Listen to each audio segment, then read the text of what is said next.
We have a total of 100 acres at the National Butterfly Center. We have 70 acres south of the levee and 30 acres north of the levee. So it's our back 70 acres that we're concerned about.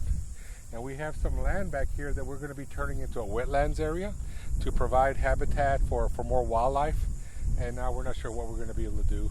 It would appear as though the Department of Homeland Security has been operating here and planning this without any public discourse, without transparency for at least 6 months. And we experienced that firsthand, finding the surveyor's marks and the work crew on our property. All of this was done with no notice, swiftly, secretly, and that is not the way things should happen in America. We got some pictures. There was one wooden stake here and one wooden stake up there with like a ribbon on it and a number on it. I don't even see those stakes here anymore. I can pull them up.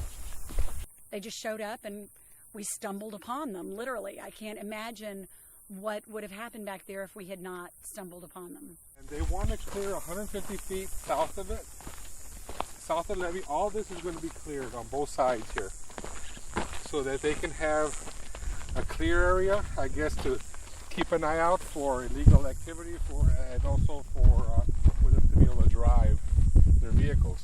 But 150 feet of all that trees, all that habitat. There's birds in there, there's Texas tortoises, there's butterflies, there's all kinds of wildlife living in there right now. Some of it is protected, some of it may be endangered.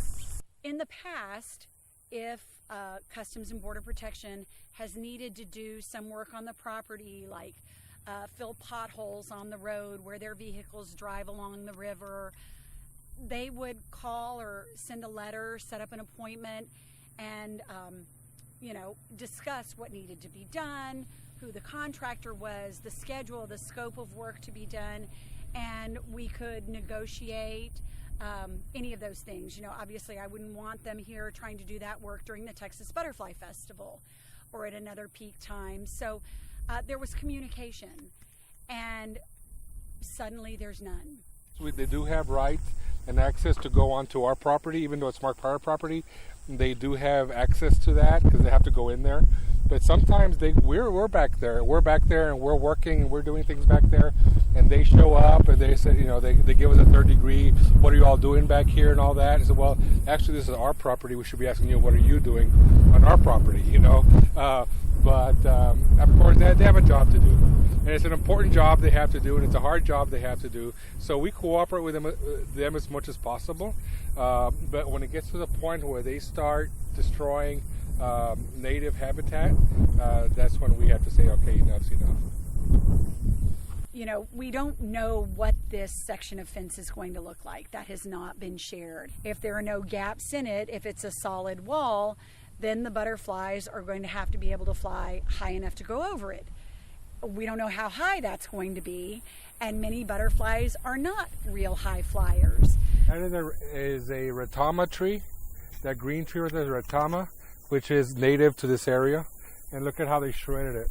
And look at how they just, it just shreds it up, and it's not a clean cut. We got all these here. We got more. Look down the road here. You can see on both sides of the road signs of them coming through here with machines and just shredding all this. And that shredding and widening the road is one thing.